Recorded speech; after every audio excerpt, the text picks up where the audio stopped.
Outubro Rosa, realizando atividades que proporcionam a discussão e a prática solidária e ética da capoeira. Assim, em 2022, hoje, temos a seguinte programação, de hoje para amanhã, até amanhã, né? Palestra com o tema Empoderamento Feminino na Capoeira, mensagem em alusão ao Outubro Rosa, conversa com as mestras e roda oficial de capoeira com a mestra Índia e a mestra Roberta. Agora eu vou convidar a minha amiga Smofete, contramestre Smofete. Ela vai mediar a palestra sobre o empoderamento feminino.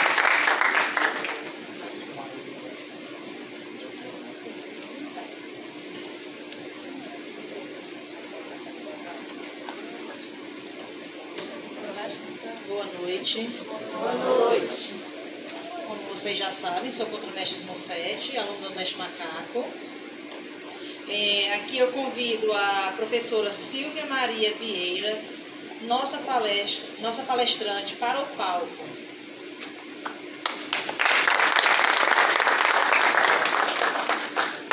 Silvia Maria Vieira é doutora em Educação pela UFC, graduada em História e Pedagogia e técnica educacional na equipe de Educação em Direitos Humanos, Gênero e Sexualidade, da Secretaria da Educação do Ceará. Professora Silvia terá 10 minutos de fala. Quem quiser fazer perguntas, escrever no papel que a Eliane vai pegar, tá certo? Ao final da fala, serão lidas 2 ou 3 perguntas. Professora Silvia. Obrigada. Olha, gente, eu queria dizer que eu falo pra caramba.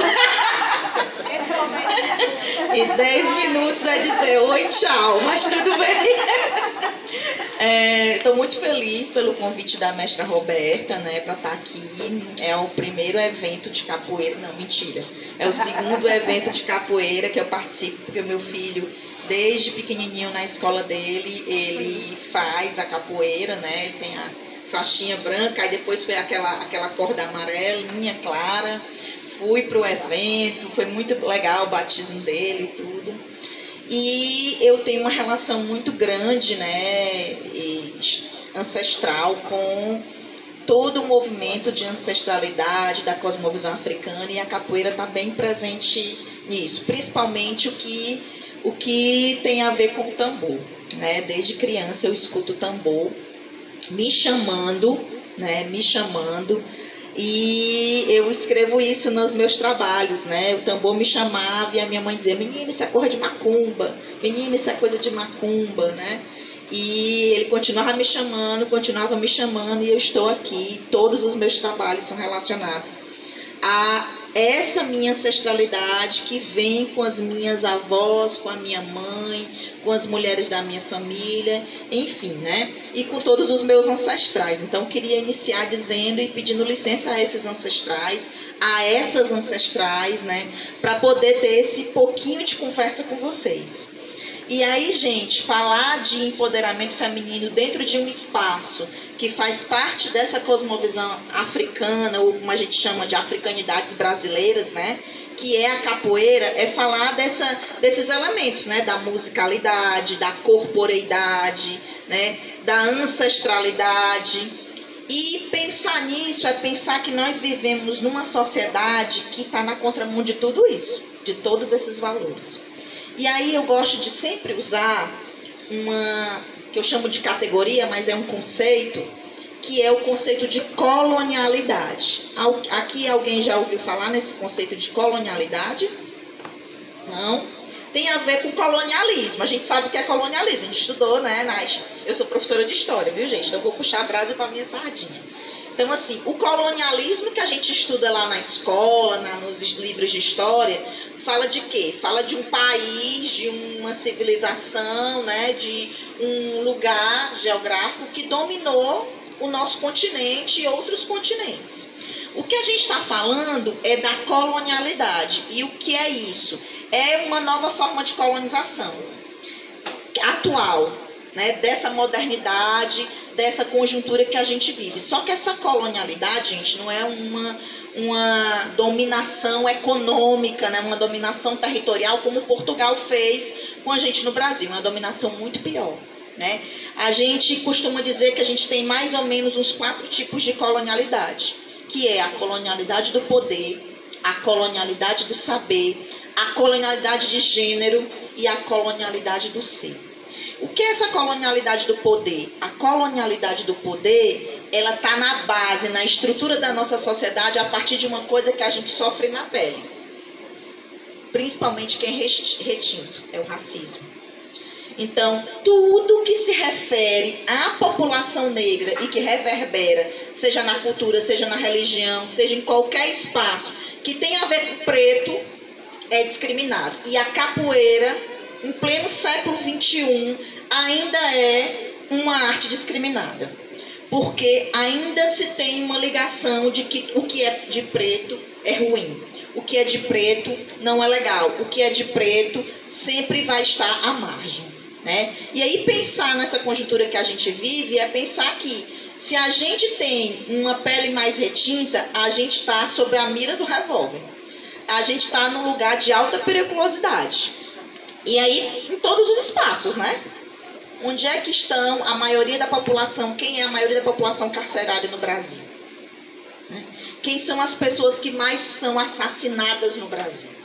Quem são as pessoas que menos recebem um salário menor no Brasil? Quem tem menos acesso às políticas públicas no Brasil, né? E que deveria ter muito acesso porque são consideradas minorias, mas não é minoria em quantidade, é minoria em falta de acesso, né? Então essa é a colonialidade do poder que a gente vive todo dia. A colonialidade do saber também está diretamente ligada ao que vocês fazem, né? Que é essa ideia de que existe uma história única. Uma história contada que a gente aprende e que não muda. E qual é a história única que a gente aprende? Que existe uma civilização que domina intelectualmente todas as outras civilizações que vieram, que foram colonizadas e que foram comandadas ideologicamente. Elas não são passíveis de ciência, ou elas não estão no mesmo patamar. Então, pergunto a vocês, quantos, vocês que passaram pela escola ou que conhecem pessoas que passaram pela escola, quantos capítulos, quantos assuntos que falam da população negra a gente tem na escola? E quando se fala de quê apenas?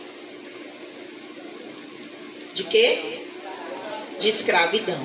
Então, sinônimo de população africana ou afro-brasileira é escravo, ser escravizado, na verdade, né? Porque a gente não foi escravo, a gente foi escravizado, né? Escravizado e escravizada. Então, essa colonialidade do saber faz com que a gente seja totalmente, a nossa história, a nossa ancestralidade seja invisibilizada. Então, se não está no livro, as grandes mulheres negras como Nzinga, como Preta Tia Simoa, como Dandara dos Palmares, né, que nem a imagem dessa mulher tem, a gente não conhece a imagem dessa mulher, e de muitas outras mulheres que participaram da história. Estou falando só da história do Brasil, por exemplo. Tirando a Nzinga, só a história do Brasil, quantas mulheres negras não fizeram a história e não estão nos livros, por exemplo? A gente conhece pouquíssimo da história delas. Aqui no Ceará, né? Quem é que conhece a Preta Tia Simoa? Já ouviu falar nessa mulher chamada Preta Tia Simoa? Alguém já ouviu? Alguém? É lei hoje. Eu acho que tem até uma loja perto da minha casa que vende as roupas que leva esse nome. Pronto. Tem também um lugar na Avenida da Universidade, um restaurante, um bar, né? Pronto. Quem é a Preta Tia Simoa, gente? Vou contar a história dela bem rapidinho, que eu sei que eu tenho menos de 5 minutos. A Preta Tia Simoa foi uma mulher que liderou, pasmem, a greve dos jangadeiros. No século XIX, em 1881. Em janeiro de 81, foi uma das líderes da greve dos jangadeiros. O que foi a greve dos jangadeiros? Todo mundo conhece o Centro Cultural, quem é de Fortaleza sabe, né? Todo mundo conhece o Centro Cultural Dragão do Mar, sabe? tem lá a estátua do Dragão do Mar, que é considerado quem? O líder da greve dos jangadeiros.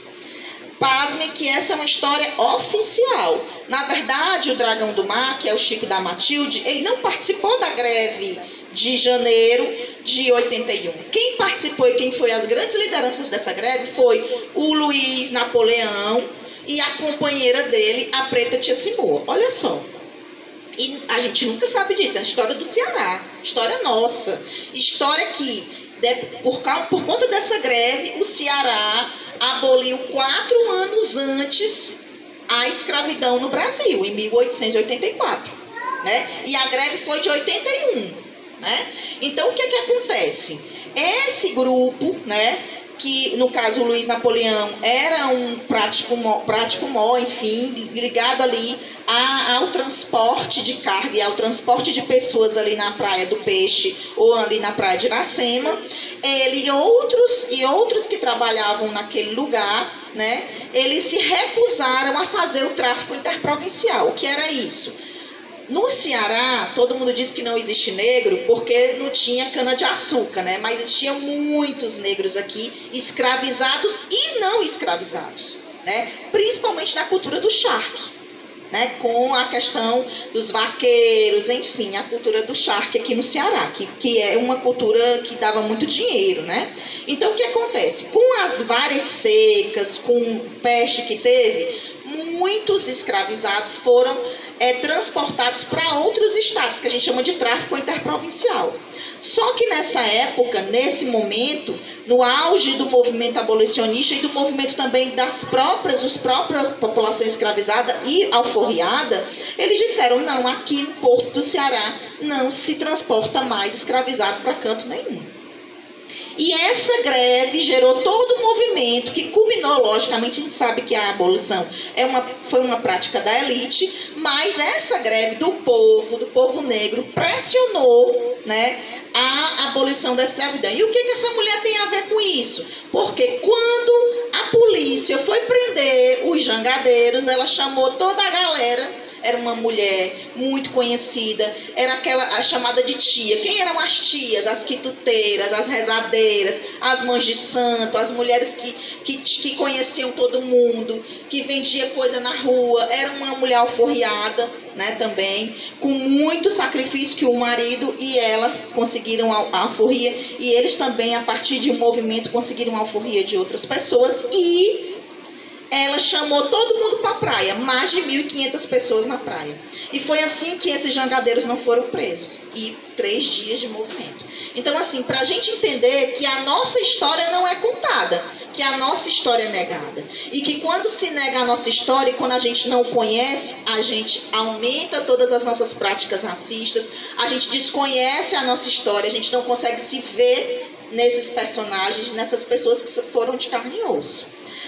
Agora, a colonialidade de gênero é algo que está presente na nossa sociedade também e em todas as nossas relações, né? Que é exatamente essa sociedade que subjuga as mulheres, que faz com que, e cria toda uma sensação, cria toda uma ideologia de que essas mulheres elas são inferiores por uma série de coisas.